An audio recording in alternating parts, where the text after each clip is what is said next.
contra el antisemitismo y se convirtió en presidente del Congreso Judío Mundial. Sus triunfos incluyeron exponer públicamente el papel del presidente de Austria, Kurt Waldheim, en la deportación de judíos a Auschwitz.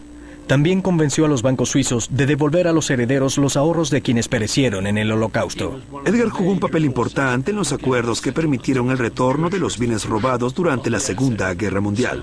También le significó a Edgar un éxito dentro del Congreso Judío Mundial y le permitió escapar de la sombra de su padre. Edgar fue condecorado con la Medalla Presidencial de la Libertad por sus actividades en el Congreso. El reconocimiento de esos logros, totalmente suyos, fue una dulce victoria para un hombre que pasó gran parte de su vida a la sombra de su padre. Como presidente de Seagram, tan solo era el hijo de Sam, pero aquí estaba a cargo de su propia empresa. De esta manera ganó el respeto que su padre tanto ansió y le fue negado. Alentado por su papel en el Congreso Judío Mundial, Edgar padre estaba listo para traspasarle Seagram a Edgar Bronfman hijo. Pero el padre planificaba hacer las cosas de manera distinta a su progenitor. Quiso que su hijo tuviera poder de decisión en Seagram. Edgar, su padre, dijo: "No quiero tratar a mi hijo como me trataron a mí". Cuando Edgar hijo tomó las riendas de Seagram, algunos pensaron que se le había dado mucha libertad. Sin miramientos, llevaría a la compañía a explorar ámbitos tan ajenos a su origen que su propia supervivencia estaría amenazada.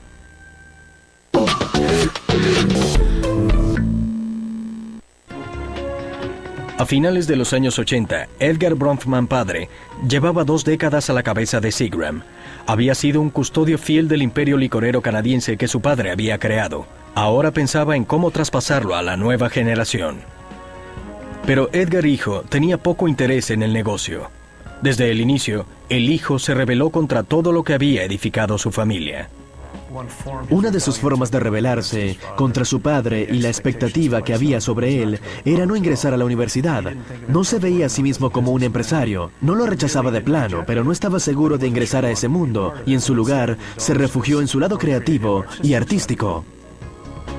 El primer amor de Edgar hijo no fue la industria licorera, sino la del entretenimiento. Abandonó la secundaria para trabajar en películas. Siendo un adolescente se marchó de la casa y conoció a David Putnam, un productor maravilloso que hizo Carrozas de Fuego, Gandhi y otras películas más. Así comenzó su carrera en la industria del entretenimiento con David en Londres. De regreso a Estados Unidos, el joven Edgar hijo produjo una película llamada The Border con Jack Nicholson. Pero la música, más que el cine, se convirtió en su verdadera pasión.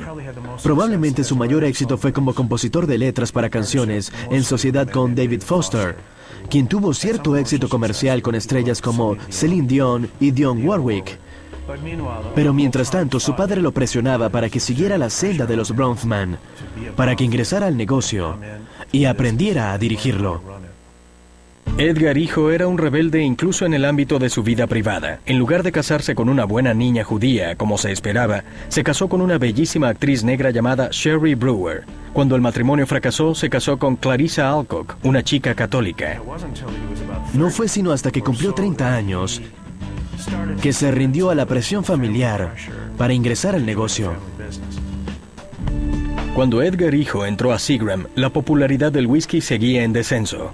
Pero el coñac estaba en alza, especialmente en China y Japón.